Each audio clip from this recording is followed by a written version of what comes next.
kommet til det historiske øyeblikk da vi skal brenne Koranen. Det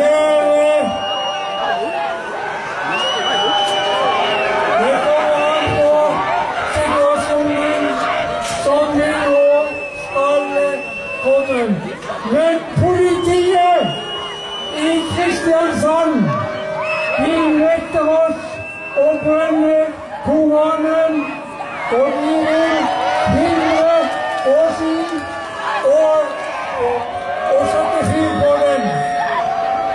Men denne boka som oppfordrer til ran og til drap og til krig og til forfølgelse mot annerledes troende. Vi vil ikke ha den. Den på kollisjonskurs med hele det vestlige samfunn, og som ikke hører hjemme i et vestlig land. Men politiet nekter oss å brenne Koranen. Derfor kaster vi Koranen. Vi kaster Koranen i avfallsdunken til Kristiansand kommune. Vi kaster Koranen i Kristiansand kommune.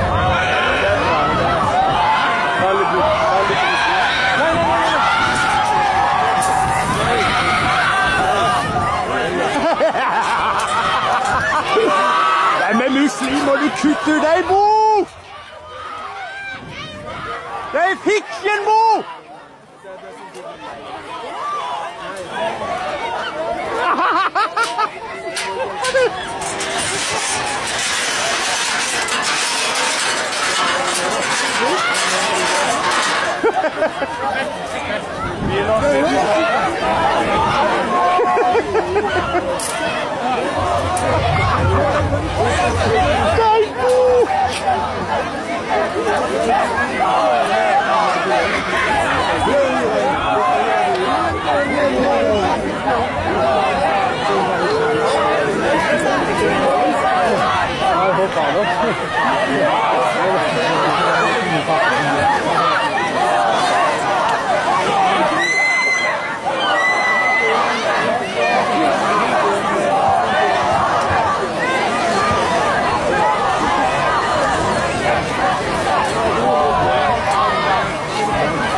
Her blir altså Lars Thorsen arrestert for en lovlig, demokratisk handling, fordi politiet frykter konsekvenser fra det islamske samfunnet. Lars Thorsen, partiet, har ikke begått noen form for lovbrudd. Han pågripes av politiet.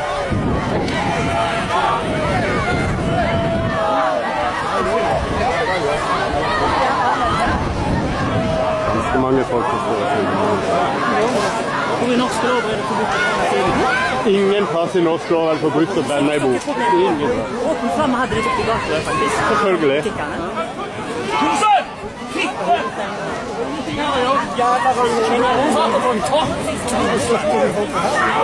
Her har vi en islamist som står og kaller koken for ei fitte.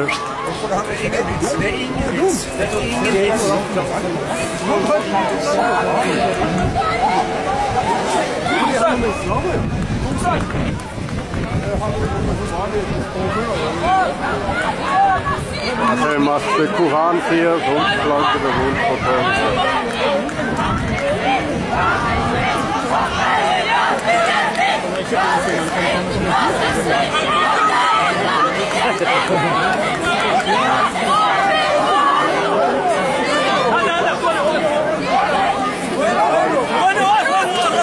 Oi, oi, oi.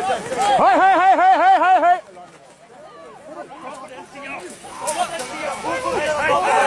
Oi, oi, oi, wow. Hva blir det? Han skal se min venn. Han skal se min venn. Hvorfor dere ikke har i bakken? Han har ikke gjort noe. Han har ikke gjort noe. Ja, men det kan ikke da være 5 eller 6.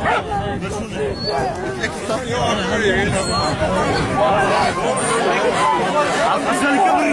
Han må se min venn. Han skal ikke bry.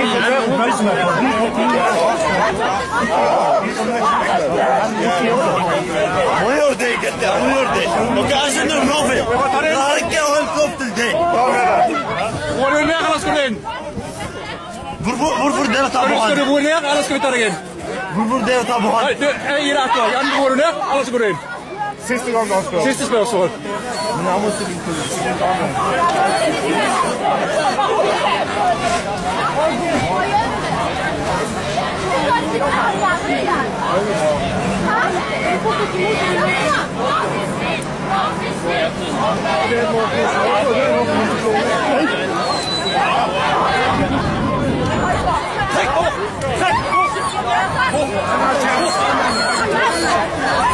Oi.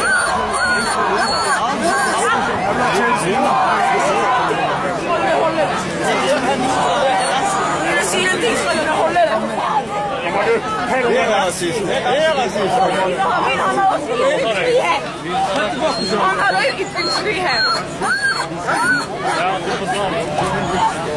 Han skal med på kraft. Vi skal rydde det vekk etterpå. Ja, ok.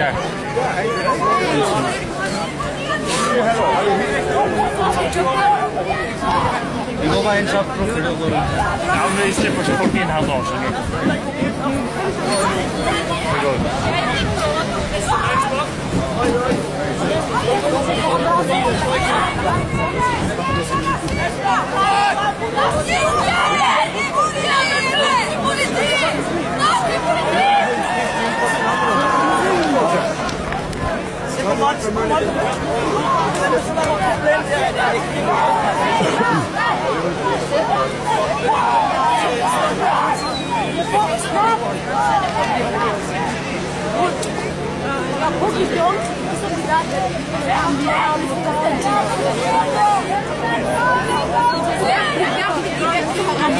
De hadde ikke lov til å blande inn. Ja, han ga ikke huske.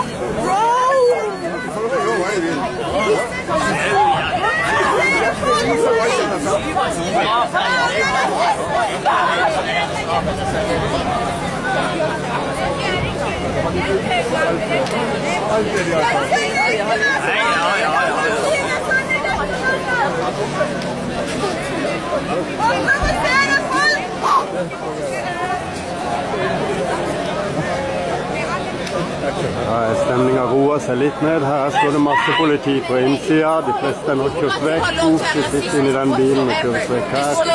Veldig amper stemning. Hundene har fjernet sine masker. Eller hundene får på sine masker, så nå er situasjonen ganske beroliget. De politiene på taket her greier faktisk det våpen med en gang det skjedde nå.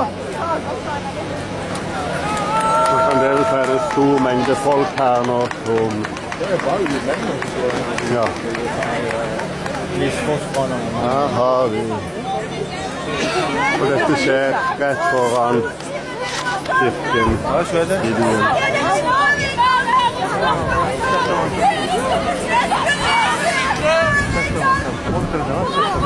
Her står kommunistene og tager tiden som nazister og rasister.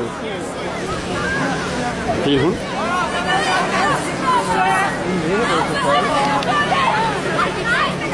Resett dette stedet, de står der borte.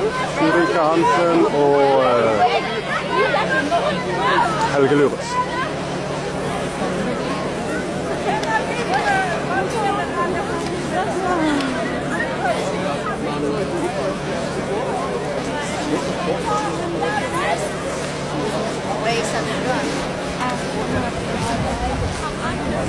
Her er droner som flyr over og voksne.